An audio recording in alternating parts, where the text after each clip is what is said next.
تم خدا کو چھوڑ کر کسی اور سے اپنی امیدیں، آرزویں، تمنائیں وابستہ کر رہے ہو، دعائیں کر رہے ہو. اب خدا کے آگے ہاتھ نہیں پھیلاتے تم. خدا کی مخلوق، خدا کے بندوں کے آگے ہاتھ پھیلاتے ہو. اس لیے اثر اپنی عبادت کو اللہ تعبدوا الا اللہ، اور ایسا تم نہیں کرو گے. انی اخاف علیکم عذاب یوم علیم، ورنہ مجھے ایک بڑے دن کے عذاب کا ڈر ہے جو دنیا میں بھی تم پر نازل کیا جائے گا، آخرت میں تو تمہاری تباہی ہو چکی ہے، جہنم میں جاؤ گے. ہر نبی اپنی قوم کے لیے وہ جذبہ رکھتا ہے جو باپ اپنی اولاد کے لیے رکھتا ہے، وہ درد مندی، وہ دل سوزی. ذرا دیر کے لیے سوچ کر دیکھیے، ہمارے اپنے گھروں میں بچے ہیں، ذرا طبیعت ناساز ہو جائے، ذرا بچہ بڑا ہے، جوانی کی حدوں میں ہے، غلط صحبتوں میں، دوستوں میں پڑ جائے، راتوں میں دیر میں آ رہا ہے، اطلاع ملی کہ سگریٹ پینے لگا ہے، غلط صحبتوں میں ادھر ادھر گھوم رہا ہے، کیا کیفیت ہوگی، کیا تڑپ ہوگی ایک باپ کی حیثیت سے. اب پوری ایک قوم میں کس کس قسم کے لوگ ہوتے ہیں اندازہ لگائیے. شرابی، جواری، جوئے کے اڈے چلانے والے، بدکاریاں کرنے والے، بدکاریوں کے اڈے چلانے والے، ڈاکے ڈالنے والے، چوریاں کرنے والے، ہر قسم کے گناہ ہیں، اور اسلام ان سارے امراض کی دوا ہے. اسلام پہ عمل کرو گے یہ تمام برائیاں ختم ہو جائیں گی تمہارے معاشرے سے، تمہاری سوسائٹی سے. لیکن جب تبلیغ کے لیے اللہ نے نوح علیہ السلام کو بھیجا تو ایک دنیا کا بڑا حصہ، آبادی کا ایک بڑا حصہ، اب آبادی میں اللہ تعالیٰ نے کبھی بھی یکساں دنیا والوں کو کبھی نہیں دیا، فرق رکھا ہے. اللہ نے بعضوں کو بعضوں پر فضیلت دی ہے، دولت کے معاملے میں، صورت شکل کے معاملے میں، قد و قامت کے معاملے میں، طاقت کے معاملے میں، خوبصورتی کے معاملے میں، آوازوں کے معاملے میں، ہر چیز میں مختلف رکھا. یکساں ایک گھر کے 4 بیٹے 4 بیٹیاں یکساں خوبصورت، یکساں حسین، یکساں طاقتور، یکساں ذہین قابل نہیں ہو سکتے. ایک ہے ذہانت یہ ہے کہ ڈاکٹر انجینئر بن گئی، اور ایک ہے کہ حالانکہ بالکل بیوقوف ہے، سیدھی سی بات سمجھ میں نہیں آتی، تعلیم حاصل نہیں کر سکے، معمولی سا کام کر رہے ہیں. ایک ہی گھر کے، ایک ماں باپ کی اولاد، ایک ماں کا دودھ پینے والے. یہ دنیا میں ورائٹی اللہ نے رکھی ہے. تو نبیوں کے زمانے میں بھی یہی رہا، ہر قسم کے لوگوں کو بات سمجھانا ہے. اب وہاں پر مالدار ہیں، ہر دور کے مالداروں کو ایک ہی غلط فہمی لاحق رہی کہ ہم چونکہ اللہ کے پسندیدہ بندے ہیں، اللہ نے ہم کو دوسروں کی بنسبت نوازا ہے، ہمارے باپ دادا کو نوازا. اب ان کو تاریخ نہیں معلوم ان کے باپ دادا نے کتنوں کا حق ہڑپ کیا تھا، کتنوں کا حق مارا تھا، کتنوں کی حق تلفی کی تھی، تب کہیں جا کر یہ دولت آئی. اللہ ماشاءاللہ ان میں سے بہت کم ملیں گے آپ کو جن کے باپ دادا نے بڑی ایمانداری کے ساتھ تجارت کی ہوگی، حکمرانی کی ہوگی، اپنے لیے مال جمع کیا. ہر دور کے لوگوں نے یہی سمجھا، اور جو اپنے باپ دادا سے سیکھا اسی پر عمل کرتے رہے. باپ دادا نیک تھے، یہ بھی نیک رہے، لوگوں سے اچھا سلوک کر کے پیش آئے. اور اب جب باپ دادا گنہگار تھے تو ان کا بھی حال وہی رہا، یہ بھی ظلم کرتے رہے اپنے ماتحتوں پر، اپنے اطراف کے لوگوں پر. مشکلات ابتدائی دور میں حضرت نوح علیہ السلام پر ایمان لانے والے بڑے غریب غربا قسم کے لوگ تھے، لیکن یہ معاملہ ہمارے نبی کے ساتھ پیش نہیں آیا. وہاں نوح علیہ السلام پر ایمان والے غریب غربا تھے اور ذرا عمر رسیدہ تھے. حضور اکرم صلی اللہ علیہ وسلم پر تقریباً ایمان لانے والے ابتدائی دور میں کھاتے پیتے گھرانوں کے نوجوان اور ینگسٹرز، ان کی عمریں 20 اور 30 سال کے درمیان رہی ہیں. آج بھی اس امت کے یہ عمر کے نوجوان اگر اٹھ کھڑے ہوں گے تو دنیا میں اسلام کا رخ بدل کے رکھ دیں گے، دنیا کا رخ بدل کے رکھ دیں گے. صرف ایک ہی کام کرنا ہے، اسلام پر چلنا ہے. میں آپ کو یہ دعوت دینے کے لیے نہیں بلا رہا ہوں کہ آئیے جہاد کے لیے نکل جائیں، کلاشن کو کاندھے پر ڈالیں اور نکل جائیں، نہیں. یہ کسی اور کا طریقہ تو ہو سکتا ہے، نبی کریم صلی اللہ علیہ وسلم کا نہیں. پہلے 13 سالہ مکی دور سے میں اور آپ گزریں، اس بھٹی سے گزریں تاکہ میرا اور آپ کا ایمان مستحکم ہو جائے، توحید پر، رسالت پر، آخرت پر. ایمان جب تک مستحکم نہیں ہوگا زندگی کے ہر شعبے میں عمل کرنا ناممکن ہے. چند چیزیں جو آسان دکھے گی، جن سے ہم کو کوئی پرابلم نہیں ہے، آسانی سے ہم اس پر عمل کر لیں گے. جہاں مشکلات پیش آئیں گی اس کو چھوڑ دیں گے. تو یہ تو اسلام پر عمل نہیں ہوا نا. میٹھا میٹھا ہپ ہپ، کڑوا کڑوا تھو تھو، ایسے کیسے؟ تو پھر اللہ تعالیٰ اس کے بارے میں قرآن میں کیا فرمایا؟ تؤمنون ببعض الکتاب وتکفرون ببعض وانتم تتلون الکتاب افلا تعقلون. کتاب کو پڑھتے بھی ہو، کچھ پر عمل کرتے ہو، کچھ کو چھوڑ دیتے ہو. کتاب کے پڑھنے کے بعد میں بھی عقل سے کام نہیں لیتے. ہاں نہیں لیتے، یہ امت کام نہیں لیتی. 98% مسلمان عقل سے کام نہیں لیتے قرآن کے ذریعے. اسی لیے تو اللہ تعالیٰ نے شکایت کی نا ہم سے، افلا یتدبرون القرآن ام علی قلوب اقفالها. کیا دلوں پر قفل پڑ گئے ہیں؟ قرآن کے پیچھے تدبر نہیں کرتے، اس کے پیچھے پیچھے نہیں چلتے.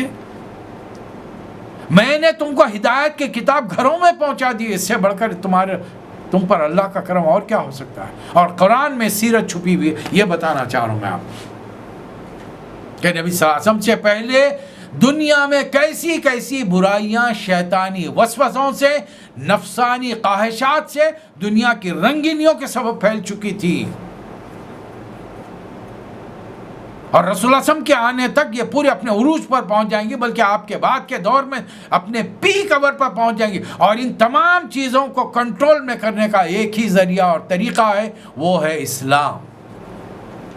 اور یہ اسلام کوئی ایسی چیز نہیں ہے خود بخود آئے اور نافذ ہو جائے، نہیں.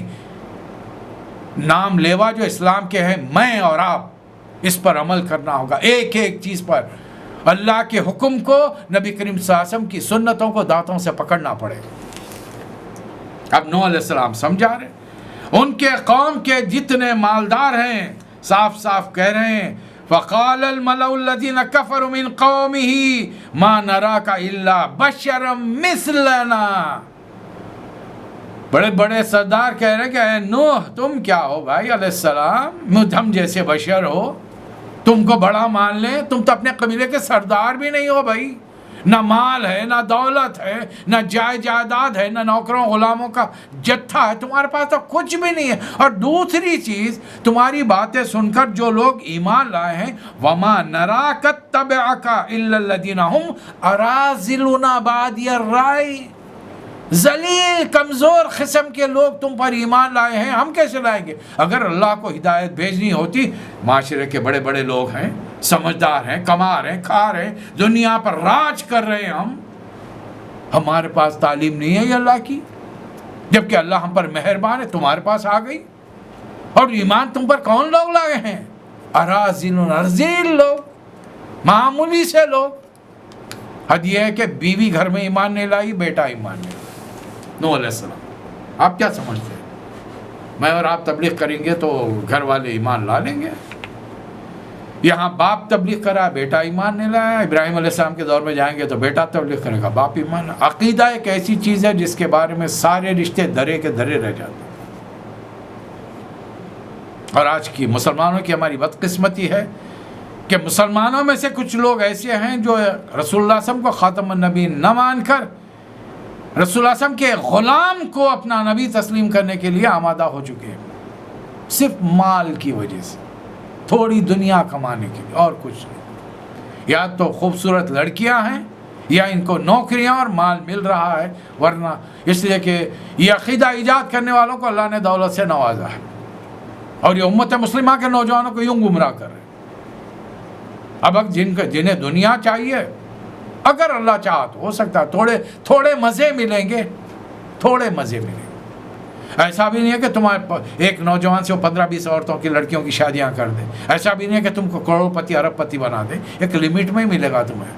اس تھوڑے سے دنیا کے اس اسباب و سامان کے لیے اپنی آخرت خراب کرے ہو، یہ ذرا سوچ کے دیکھو. تو ایمان لانا ہر کسی کے بس کی بات نہیں ہے. بہت ہی پتا ماری کا کام ہے، سمجھانا بڑا پتا ماری کا کام ہے. نبیوں نے یہی کام کیا ہے. 950 سال نوح علیہ السلام سمجھا رہے ہیں، اور ہم تو سمجھتے ہیں کہ تم جھوٹوں میں سے ہو. اے میری یا قومی ارائیتم ان کنت علی بینۃ من ربی، میرے رب کی طرف سے کھلی نشانیاں میرے پاس آ چکی ہیں. اب وہ نشانیاں میں تمہیں نہیں بتا سکتا. فرشتہ آ رہا، میں فرشتے کو تمہارے سامنے لاؤ. فرشتہ اب ان کا مطالبہ تو یہی ہے. اللہ سے بات کر رہے ہو تو اللہ کو سامنے لاؤ، فرشتے سے بات کر رہے ہو تو فرشتے کو سامنے لاؤ. دیکھیے سوائے نبیوں کے فرشتوں اور جنوں کو کوئی اور دیکھ نہیں سکتا. اور نبی بھی نہیں چاہتے کہ ان مخلوقات کو دنیا والوں کے سامنے نہیں کرے، اس لیے کہ اللہ نہیں چاہتا. پھر امتحانی انسانوں کا امتحان ہی ختم ہو جائے گا نا، وہ مخلوق اگر نظر آ جائے گی. اچھا آپ کا کیا خیال ہے؟ جس کو نہ ماننا ہوگا اس کے سامنے جن کو کھڑا کر دیجیے اصلی شکل میں، وہ کہے گا کہ نہیں میں نہیں مانتا ہے. جی نہیں، آپ میں نظر کا دھوکہ. فرشتے کو لاؤ، فرشتے کو لائیں گے تو کہیں میں نہیں مانتا، یہ بھی میرے نظر کا دھوکہ. اللہ کو لاؤ، اللہ میاں کو لائیں گے آپ. اب حضرت نوح علیہ السلام تبلیغ کیے جا رہے ہیں. ان کی قوم انہیں بشر کہتی ہے. ما نراک الا بشرا مثلنا، اور ہر نبی نے اپنے بارے میں ایک ہی بات کہی. خود حضور اکرم صلی اللہ علیہ وسلم کی زبان مبارک سے اللہ تعالیٰ نے یہی کلمات کہے. قل انما انا بشر مثلکم یوحی الی انما الہکم الہ واحد. تم میں مجھ میں فرق یہ ہے کہ مجھ پر وحی آتی ہے، تم پر نہیں آتی. ورنہ تم بھی بشر ہو، میں بھی بشر ہوں. اب ایک ہمارے ہاں بحث یہ بھی چھڑ چکی ہے، نبی صلی اللہ علیہ وسلم نور تھے کہ بشر تھے. دیکھیے ہمارا عقیدہ اتنا ہونا چاہیے کہ اللہ کے بعد اس کائنات کے اللہ کی تمام مخلوقات میں سب سے عظیم بلند ترین مقام پر حضور اکرم صلی اللہ علیہ وسلم فائز ہیں. بعد از خدا بزرگ توئی قصہ مختصر. اب ایک امتی کی حیثیت ہے، رسول کے مقام کو بڑھانے کی حماقت امتی نہ کرے تو بہتر. ارے ہم تو اس قابل بھی نہیں ہیں کہ ہم نبی کریم صلی اللہ علیہ وسلم درود و سلام بھیجیں، جبکہ اللہ حکم دیتا ہے نا، ان اللہ و ملائکتہ یصلون علی النبی یا ایھا الذین آمنوا صلوا علیہ وسلموا تسلیما. اے ایمان والو اپنے نبی پر درود و سلام بھیجو. بھیج سکتے ہیں ہم؟ نہیں بھیج سکتے. ہماری عاجزی اور کمزوری کا حال یہ کہ پھر ہم پلٹا کر اللہ سے کہتے ہیں اللہم صلی علی محمد وعلی آل محمد کما صلیت علی ابراہیم وعلی آل ابراہیم انک حمید مجید. اللہم بارک علی محمد وعلی آل محمد کما بارکت علی ابراہیم وعلی آل ابراہیم انک حمید مجید. ارے ہم تو درود بھیجنے کے قابل نہیں ہیں اور ہم نبی کا مقام مرتبہ بڑھا رہے ہیں. 950 سال گزر گئے. نوح علیہ السلام نے کیا کیا طریقے سے تبلیغ. انی دعوت قومی لیلا و نہارا. پروردگار میں نے اپنی قوم کو رات دن پکارا جب جب موقع ملا. فلم یزدہم دعائی الا فرارا. لیکن میری پکار ان کے فرار میں اضافہ کے بھاگ رہے تھے ایک اللہ کے نام سے. آج مسلمان بھاگتے ہیں. توحید کا کوئی درس ہو جائے تو اس کے خاتمے پر اچھے پڑھے لکھے سمجھدار مسلمان سوال کرتے آپ بزرگان دین کو نہیں مانتے؟ مجھے یہ بتائیے آپ انسانوں کو خدا کی طرح مانتے ہیں؟ ہم تو خدا کے ماننے کی بات کر رہے تو آپ انسانوں کے ماننے کی بات کیوں کر رہے ہیں؟ ہم انہیں نیک سمجھتے ہیں، متقی سمجھتے ہیں، پروردگار کے بہترین بندے سمجھتے ہیں، انہیں جنتی سمجھتے ہیں، ان کے بارے میں اچھی امیدیں توقعات آپ اس طرح ہے کہ انہوں نے دنیا میں جو اسلام کی خدمت کیا اور جیسا اپنا کیریکٹر اور عمل دنیا کے سامنے پیش کیا اللہ ان کو بہترین درجوں سے نوازے گا. ہم تو یہ توقع رکھتے ہیں ان سے. ماننا کیا مطلب ہے؟ ماننا تو پوری امت میں ہم کو ایک ہی کو ہے اور وہ ہے حضور اکرم صلی اللہ علیہ وسلم. رسالت کو ماننا پڑے گا. ایک صحابی نے حضرت ابو بکر صدیق رضی اللہ تعالیٰ عنہ کی خلافت کو نہیں مانا، وہ مسلمان تھے. حضرت عمر فاروق کو خلیفہ نہیں مانا، وہ مسلمان تھے. میں جب آپ ان کا نام لیتے ہیں تو کیا کہتے ہیں؟ حضرت سعد بن عبادہ رضی اللہ تعالی عنہ، خزرج کے بہت بڑے سردار. وہ صحابی کو سمجھ میں نہیں آیا کہ بھئی دو بزرگان دین کو، شیخین کو اگر نہیں مانوں گا تو میرا ایمان نہیں، یہاں ایمان کی بات نہیں ہو رہی. خلفائے راشدین کو ماننا ایمان کا درجہ نہیں ہے، نبی کی نبوت کا ماننا ایمان کا درجہ ہے. ان کے ذہن میں کیا بات تھی، اس کا جواب اللہ تعالیٰ ان سے طلب کرے گا، وہ جواب دیں گے. لیکن آج ہم جب ان کے بارے میں گفتگو کہیں گے تو کہیں گے رضی اللہ تعالیٰ عنہ. قوم نہیں سنتی تھی. میں جب بات کرتا تو کانوں میں انگلیاں ڈال لیتی، میں اشارے بتا سے گفتگو کرتا تو آنکھوں پر پردہ ڈال لیتی، کپڑا ڈال لیتی تھی اپنی آنکھوں پر. میں ہاں کے پکارے ان کو بات کرتا تھا، اور میرا ایک ہی مطالبہ تھا، فَقُلْتُ اسْتَغْفِرُوا رَبَّكُمْ إِنَّهُ كَانَ غَفَّارًا يُرْسِلِ السَّمَاءَ عَلَيْكُمْ مِدْرَارًا وَيُمْدِدْكُمْ بِأَمْوَالٍ وَبَنِينَ وَيَجْعَلْ لَكُمْ جَنَّاتٍ وَيَجْعَلْ لَكُمْ أَنْهَارًا. میرا ایک ہی مطالبہ تھا قوم سے. اتنے 100 سال سے 900 سال سے میں تبلیغ کر رہا ہوں. آج بھی توبہ کر لو، اس سے پہلے کہ تمہاری موت آ جائے، اس سے پہلے کہ مجھے اللہ اپنے پاس بلا لے. میری نبوت کے دور میں اسلام قبول کر کر توحید پر آ جاؤ، یہ بت پرستی کو چھوڑ دو، انسانوں کی غلامی سے نکل کر آؤ، انسانوں کی بندگی سے نکل کر آؤ، تو اللہ تمہیں اپنی نعمتوں سے نوازے. صرف توبہ کر لو، سچے دل سے توبہ کرو. آج کے بعد اللہ کے علاوہ کسی اور کو نہیں پکارے. وہ بڑا معاف، انہو کان غفارا، بڑا معاف کرنے والا. اس کے جواب میں قوم نے کیا کہا؟ لا تذروا آلہتکم ولا تذرن ودا ولا سواع ولا یغوث ویعوق ونسرا. 5 بزرگان دین. آج ہمارے پاس بھی 5 ہیں.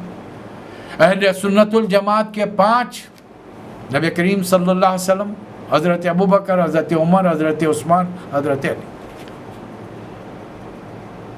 اور ہمارا دوسرے جو کرم فرما ہے ان کے بزرگان دین حضرت علی، حضرت فاطمہ، حضرت حسن، حضرت حسین، حضور اکرم صلی اللہ علیہ وسلم. 5 تو یہ پنجتن پاک کوئی نئے نہیں ہیں، پنجتن پاک نئے نہیں ہیں. اور ہمارے شاعروں نے کیا کیا؟ میں تو پنجتن کا غلام. رسول اللہ صلی اللہ علیہ وسلم غلام بنانے نہیں آئے تھے، رسول اللہ صلی اللہ علیہ وسلم امتی بنانے آئے تھے. غلام صرف اللہ کے بنو. اللہ نے اپنے نبی کو محبت سے جب بھی یاد کیا عبد کہا، اور عبد کے معنی غلام کے. بلکہ کلمہ جب میں اور آپ پڑھتے ہیں تو کیا پڑھتے ہیں؟ اشہد ان لا الہ الا اللہ وحدہ لا شریک لہ واشہد ان محمدا عبدہ ورسولہ. پہلے عبد آئے گا، بعد میں رسول آئے گا. نوح علیہ السلام نے دیکھ لیا کہ اب قوم تبلیغ کے ماننے والی نہیں. آخری ریکمنڈیشنز اللہ تعالیٰ کے دربار میں پیش کر دی. وقال نوح الربی لا تذر علی الارض من الکافرین دیارا انک ان تذرہم یضلوا عبادک ولا یلدوا الا فاجرا کفارا.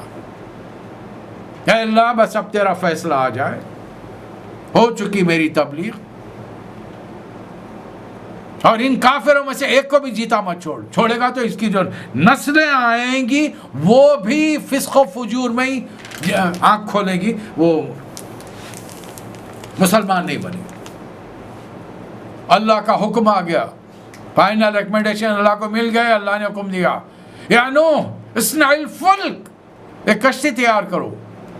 یہ اب تاریخ انسانی میں پہلا موقع ہے جب اللہ تعالیٰ انسانوں کو مینس آف ٹرانسپورٹیشن میں سے سمندر میں سفر کرنے کا طریقہ کار بتا رہا ہے.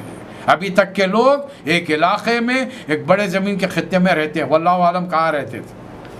زمین کا یہ کون سا خطہ تھا جہاں حضرت آدم علیہ السلام کی نسل پھیلی؟ وہاں پر بڑھتے بڑھتے اتنی ہوئی کہ وہاں پر نوح علیہ السلام آئے، واللہ اعلم، ہم نہیں جانتے، ابھی دنیا نے ترقی نہیں کی. دنیا نے ابھی تک جو معلومات کی وہ حضرت ابراہیم علیہ السلام کے زمانے تک، around 5 to 6 7,000 years before, that's all. اور دنیا تو لاکھوں سال، 1,00,000 نبی جب آئے ہیں تو اندازہ لگائیے دنیا کی عمر کیا ہوگی. نوح علیہ السلام نے اپنے تمام ایمان لانے والوں کو حکم دیا کہ ایک میدان میں جمع ہو جاؤ، لکڑی کے تختے جمع کرو، وہاں پہ جو کیلے میخیں وغیرہ ان کو بھی جمع کرو. اللہ تعالیٰ نے فرمایا وَاصْنَعِ الْفُلْكَ بِأَعْيُنِنَا، ہماری نظروں کے سامنے ہم انسٹرکشن دیتے رہیں گے کیا کیا کرنا ہے، وہی کے ذریعے آپ کشتی بنائیے. اچانک پورے علاقے میں تبلیغ رک گئی، لوگوں کو تشویش ہو گئی، بڑے بڑے لوگوں کو. ارے روز حضرت نوح آتے تھے، 900 سال کی عمر، بوڑھے ضعیف، عمر رسیدہ، بڑی سی داڑھی، اللہ اللہ کی باتیں کرنا. اب جب کوئی آتا ہی نہیں ہمارے پاس، کہاں چلے گئے؟ تو لوگوں نے آ کر ان کے نوکروں چاکروں نے چاہے تھے، وہ تو آج کل ایک بڑے میدان میں ہیں، کیا کر رہے ہیں کوئی پتہ نہیں. کوئی لکڑی کے تختے ہیں ٹھوکتے ہیں اور کیلوں کے ذریعے میخوں کے ذریعے جوڑتے چلے جاتے ہیں. کشتی بن گئی. اللہ تعالیٰ کا حضرت نوح علیہ السلام کے لیے حکم آیا کہ ایمان والوں کو اس میں بٹھا دو اور اس کے 2 لیئرز بناؤ، 2 سطح بناؤ کشتی کی. نیچے کے اس میں جانوروں کا ایک ایک جوڑا رکھ لو. تیاریاں ہو گئی. قوم کے سردار وہاں پہنچے، جا کر پوچھا ہاں بھائی کیا کر رہے ہو؟ کشتی بنا رہے ہیں. فلک، اچھا کشتی یہ کیا ہوتی، کیا کرتی ہے؟ یہ پانی پر تیرتی ہے. پانی کہاں ہے؟ پانی دور دور تک تو پانی نہیں ہے، نہ ندی ہے، نہ تالاب ہے، نہ سمندر ہے، کہاں چلے گی یہ؟ اب بڑے زور کا قہقہ ہے کہ پانی میں چلنے والی چیز یہ زمین پہ چلا رہے ہیں. ہنسی اڑ رہی، دل لگی اڑ رہی. حضرت نوح علیہ السلام فرماتے ان تسخروا منا فإنا نسخر منکم، مذاق اڑا رہے ہیں، اڑا لو، ابھی وقت آئے گا کہ ہم تم پر مذاق اڑائیں گے. اور آخر کار وہ وقت آ گیا. حتی اذا جاء امرنا، اللہ کا حکم، وفارت التنور، اللہ نے ان لوگوں کے ساتھ ایک بڑا دلچسپ معاملہ کیا. اندازہ لگائیے، جسٹ امیجن، دوپہر کا وقت ہے، ہر آدمی اپنے گھروں کو نوکروں کو بھیجا ہے، جاؤ بھائی گرم گرم روٹی لاؤ، سالن والا تیار ہے، کام کرنے والے واپس جا رہے ہیں. تنور کے پاس گئے جہاں روٹیاں بنائی جا رہی ہیں، آگ نکلتی ہے، اس میں آگ رہتی ہے، روٹی بنانے والا روٹی ڈالتا ہے، 2-3 سیکنڈ کے بعد میں پھر بڑی بڑی سلاخوں کے ذریعے انہیں روٹیوں کو نکالتا، گرم گرم روٹیاں لے کے جا رہے ہیں. ایسا ہی ایک بڑا مشہور تنور ہو سکتا ہے جہاں پر روٹیاں بڑی اچھی بنتی ہوں اور بڑی مقدار میں فروخت ہوتی ہوں. بڑی سی لمبی لائن کھڑی ہے وہاں پر. اچانک ایک اس تنور میں سے پانی نکلنا شروع ہوا، لوگوں میں تشویش ہو گئی، حیرانی، آگ جہاں سے نکلتی ہے وہاں پانی کیسے نکل رہا ہے؟ اور ٹھیک اسی وقت اللہ تعالیٰ کے حکم سے آسمان سے بارش شروع ہو گئی، ہلکی ہلکی پھوار. اور ادھر زمین کو حکم ہوا جتنے ندی نالے چشمے دریا ہیں ان کا پانی اب اوپر ابھرنا شروع ہو جائے. لوگوں نے یقیناً مذاق یعنی مزہ اٹھایا ہوگا، لطف لیا ہوگا، ایک دوسرے سے دل لگی کہ یار بارش ہو رہی، بڑا زمانہ ہو گیا بارش ہو کر، ابھی گھر جاتے ہیں بیگم سے کہیں گے ذرا پکوڑے تل کے دو، بارش کا لطف لیں گے گرم گرم پکوڑوں کے ساتھ. انہیں کیا معلوم کہ اب یہ پانی کا رخ کیا انداز اختیار کرنے والا ہے. پانی بڑھتا جا رہا، سطح بڑھتی جا رہی ہے، ٹخنے ڈوب گئے، لوگوں نے اپنے کپڑے اونچے چڑھا لیے، پینچے چڑھا لیے، کوئی بات نہیں ابھی پہنچ جاؤں گا. پانی بڑھ گیا، گھٹنوں تک آ گیا، پانی بڑھ گیا، کمر تک آ گیا. ابھی ہنسی مذاق چل رہا، وہاں پہ دل لگی چل رہی ہے. نوح علیہ السلام کشتی میں، اب وہ کشتی جو زمین پر رکھی ہوئی تھی، پانی جب گھٹنوں تک آ گیا اب وہ اوپر اٹھنا شروع ہو گئی. اور پھر ذری ہی دیر میں ایک ایک موج کا حال یہ تھا کہ پھر وہی تجری بہم فی موج کالجبال، ایک ایک موج پہاڑ کی طرح اونچی اٹھ رہی تھی. کشتی سکون میں چل رہی ہے. اندازہ لگائیے کہ کتنی بڑی کشتی ہوگی، لکڑی کی بنائے ہیں، انسانوں نے بنائی ہے. کتنے آدمی بیٹھ سکتے ہوں گے آپ کے اندازے میں؟ 100 200 500، نمبرنگ سے ہمیں لینا دینا نہیں ہے.